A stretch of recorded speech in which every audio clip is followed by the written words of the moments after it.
Olá, meu nome é Antônio Roberto Vinha, sou cientista político. Estamos no dia 17 de maio de 2016.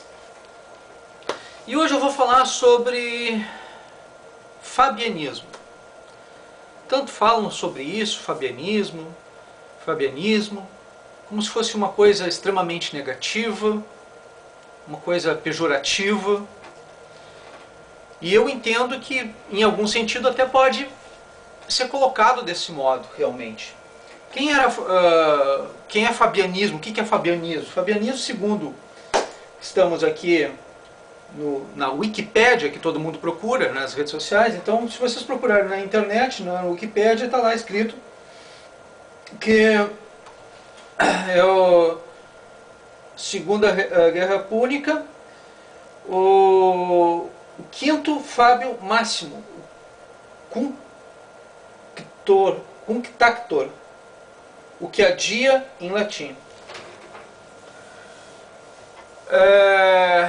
Era um general, né, e esse general ele tinha por hábito fazer uma guerra de desgaste, né, uma guerra lenta, gradativa, que cansasse o inimigo, que fosse uma conquista gradativa.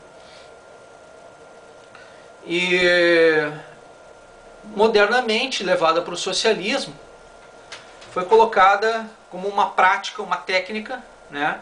Foi utilizada por Hitler, foi utilizada por vários governantes de várias partes do mundo, né? Vários partidos políticos, mas é estritamente hoje adotada como uma prática socialista e comunista, até anárquica, onde tu vais conquistando espaços gradativamente através de pequenas inserções, pequenos desgastes, né? Projetos de lei, o projeto, por exemplo, aquele da questão do gênero é um projeto fabiano. A questão do gênero é um projeto fabiano. Isso sim, tá? Por quê? Porque vai desqualificando a questão de respeito entre uma pessoa e outra, com categorização de que pessoas que tenham alguma diferença entre outras são separadas em grupos e esfacelam desse modo a relação de sociedade, a relação de grupo. Isso sim é fabianismo, tá? E isso é um fabianismo pejorativo, aquele mau fabianismo, aquela forma errada de se fazer as coisas, ou seja, tu vai esfacelando o processo, tá? Tu vai gradativamente quebrando o processo. Nesse sentido é muito pejorativo e muito negativo realmente.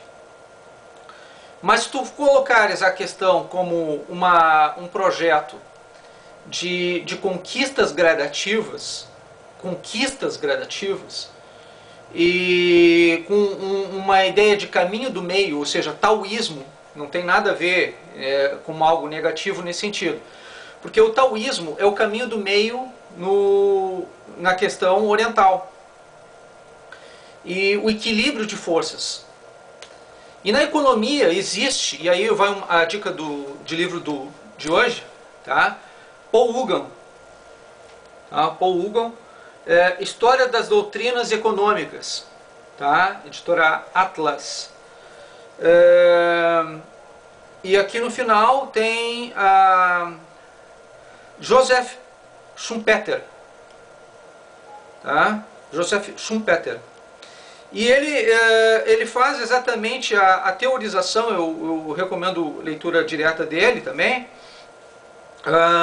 Faz a questão econômica. A sugestão que eu dou é buscar ele, no caso, e todas as informações, mas esse aqui dá uma leitura básica de como é construída toda a economia do mundo, até os dias atuais. E aí, essa última análise, então, faz uma análise mais caminho do meio também. Ele leva para o caminho do meio a questão de uma economia necessitar, hoje, no mundo inteiro, não é uma questão do Brasil. Isso é uma questão do mundo, é uma visão moderna de economia.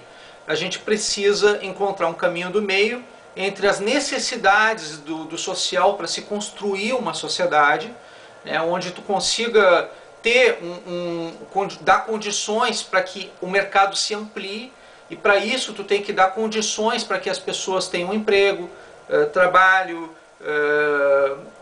condições de saúde necessárias para gerar as condições para tu gerar um mercado potencial para tu poder ampliar as compras, vendas, né? Os produtos, fazer investimento na questão de energia e tudo, porque se tu ficar limitado a só quem tem recursos, tu vai estreitar muito o mercado, e aí tu não vai ter uma ampliação de mercado, tu não vai ter a expansão dos teus produtos. Então, para tu ter produto, para tu poder vender teu produto, tu tem que ampliar o mercado. Basicamente é isso. E para tu ampliar o mercado, tu precisa de dar qualidade de vida para as pessoas, para que elas tenham aumento de poder de renda. Não é uma coisa difícil de se pensar, né? Mas tem gente que chama isso de social-democracia. E alguns discordam da hipótese de haver social-democracia mais à esquerda ou mais à direita. Ambos chamam isso de utópico, né, em muitos casos. O que definiria uma situação dessas que as pessoas chamam de utópica? Assim, não, ou tu não pode agradar dois senhores ao mesmo tempo, ou é socialismo ou é liberalismo. E para alguns, ainda, para piorar a situação, liberalismo é algo de direita, ou melhor, de esquerda, o que é mais absurdo ainda, né? Para nós, aqui no Brasil, liberalismo, liberdade individual e social, sempre foi visto de uma forma como direita, nossa direita.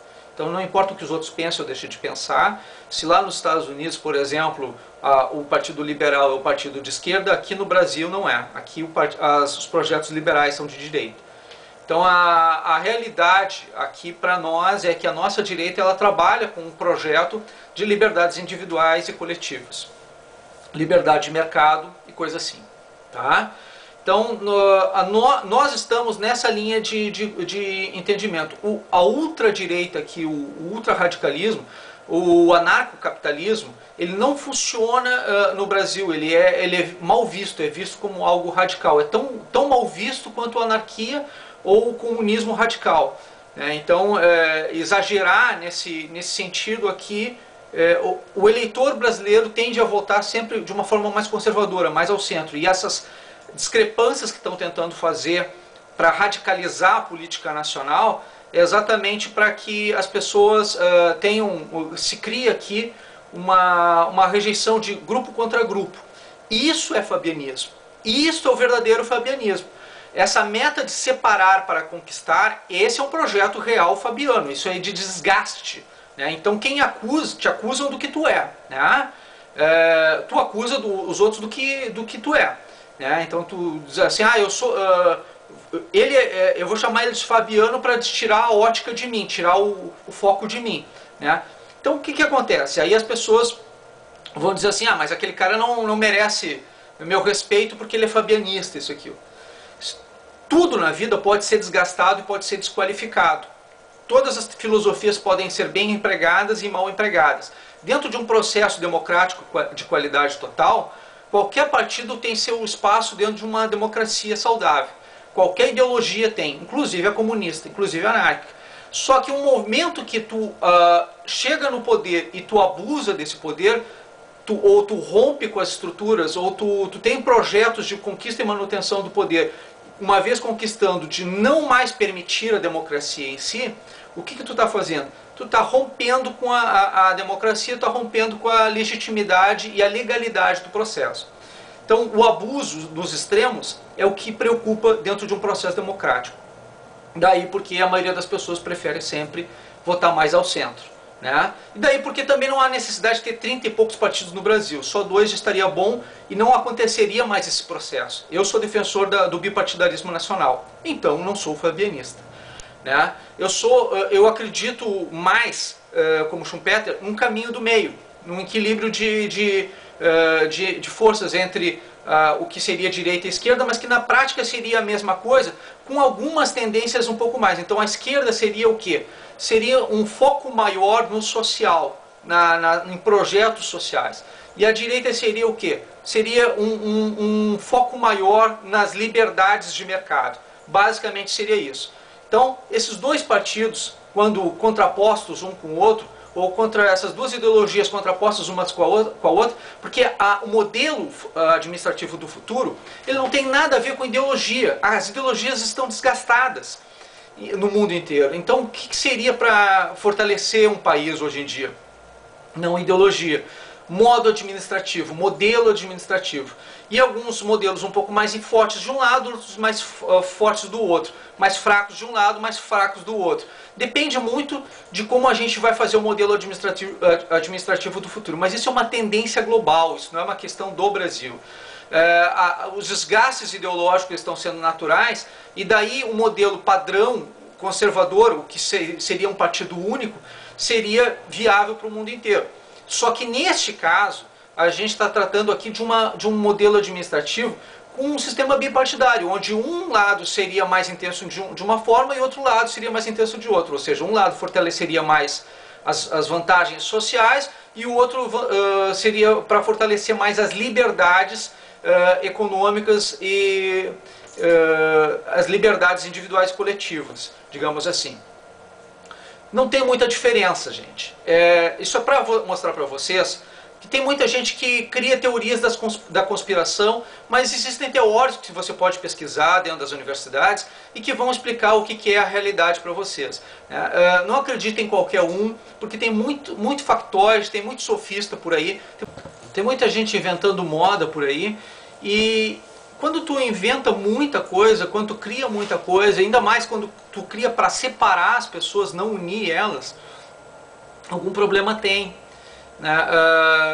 Na verdade, o que tu quer é uma promoção pessoal e sensacionalismo. Tu quer fazer com que as pessoas te adorem, te idolatrem de alguma maneira e te tornem o único líder. Enquanto tu separa pessoas de partidos ou ideologias, quando tu enfraquece partidos, quando tu enfraquece ideologias e fortalece só pessoas, a meta nisso é fortalecer pessoas acima de qualquer coisa. É criar o líder natural. As pessoas estão hoje carentes no Brasil, e é natural isso acontecer, de lideranças. Elas esperam que alguém diga para elas o que elas devem fazer.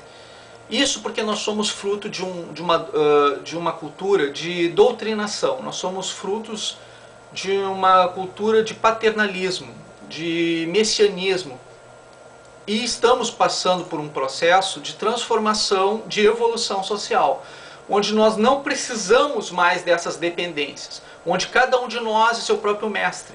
Inclusive espiritualmente falando, se vocês forem pesquisar alguma coisa no lado espiritual, vocês vão perceber que o mundo está evoluindo para uma situação espiritual, para quem acredita, né? O mundo está evoluindo para uma situação onde nós não precisamos mais de guias e mestres. Nós seremos nossos próprios guias, nós seremos nossos próprios mestres. Então, se você acredita realmente nisso, não precisa mais ficar dependente de paternalismos, de coronelismos, de mestres. Você tem que procurar a sua verdade, procurar o autoconhecimento, buscar a realidade. E nesse sentido nós não precisamos mais, não que a gente não precise de lideranças políticas, eles são representantes nossos para que nós possamos tocar o nosso projeto de vida independente da política. A gente fica só analisando, fiscalizando, se eles fizerem alguma coisa errada a gente tira eles, basicamente é isso. Mas na política, aí tem a votação direta, a votação indireta, a gente pode escolher o sistema que a gente vai fazer para o modelo econômico também, não tem nada para as leis, tudo isso pode ser desenvolvido. O que a gente não pode fazer, o que a gente não pode aceitar, é que alguém diga para a gente como a gente deve pensar e por que a gente deve pensar daquele modo. Quem deve fazer isso é tu mesmo, tu tem que ter as tuas escolhas de vida. Isso é democracia, isso é liberdade, tá? Então, essas escolhas quem tem que fazer não são os outros por ti, é tu por ti.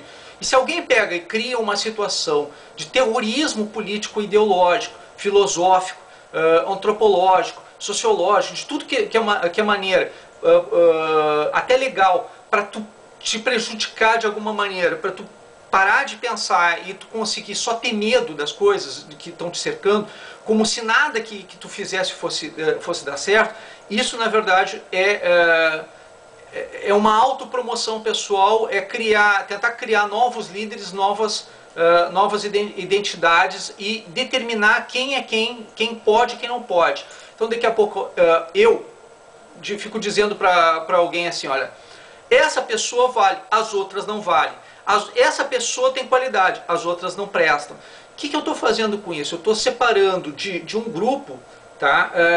Uma identidade, uma pessoa só, e essa pessoa só vale enquanto ela me adular, enquanto ela me satisfazer os interesses e as necessidades. No momento que essa pessoa disser que eu estou errado, eu já digo, essa pessoa não presta. E aí o que acontece? Eu separo ela do grupo e determino que as outras é que prestam, as outras é que valem. Isso não é democracia. Isso não é um projeto de construção social. Isso é um projeto de conquista e manutenção do poder.